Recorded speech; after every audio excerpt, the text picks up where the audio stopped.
The arrest of Mineral Resources and Energy Minister Gwede Mantashe on foreign soil has sent political shockwaves rippling through South Africa. What was initially reported as an urgent diplomatic matter has now been confirmed as a high-profile detention linked to an international investigation into illegal mining contracts, a scandal that is now threatening to engulf President Cyril Ramaphosa's administration. According to credible sources within diplomatic circles, Mantashe was apprehended while attending a mining and energy conference in a European capital.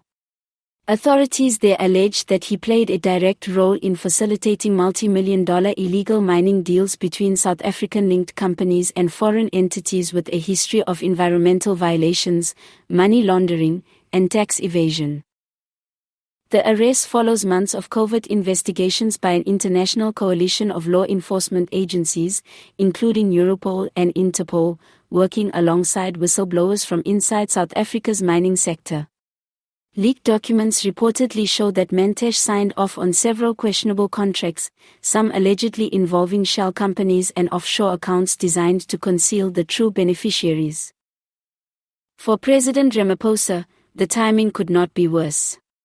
Already battling mounting criticism over corruption, service delivery failures, and factional infighting within the African National Congress (ANC), the Mantashe scandal has intensified calls for accountability at the highest levels of government. Opposition parties wasted no time pouncing on the opportunity, accusing Ramaphosa of enabling a culture of impunity within his cabinet.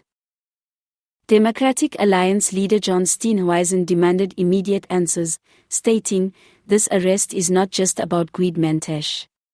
It's about a government that has consistently protected its own, even when there is overwhelming evidence of wrongdoing." The economic freedom fighters echoed the sentiment, announcing plans for a nationwide protest to pressure Ramaphosa into firing Mantashe and authorizing a full public inquiry into the mining sector's dealings. Inside the ANC, reactions are mixed.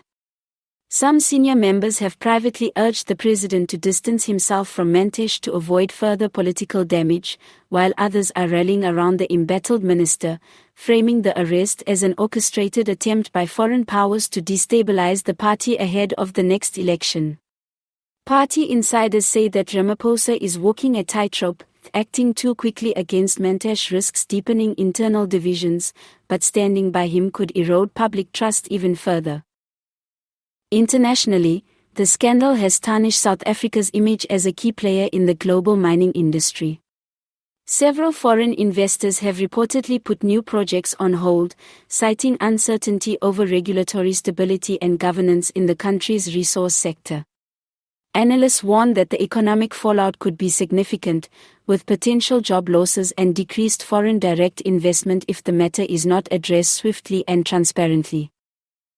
In a brief statement from the presidency, Ramaphosa called for patience and respect for due process, emphasizing that the government is working with foreign authorities to clarify the circumstances of Mantashe's detention. However, critics say the president's measured tone lacks urgency and fails to address the broader issue of entrenched corruption within the ANC. Meanwhile, details emerging from the foreign investigation paint a troubling picture.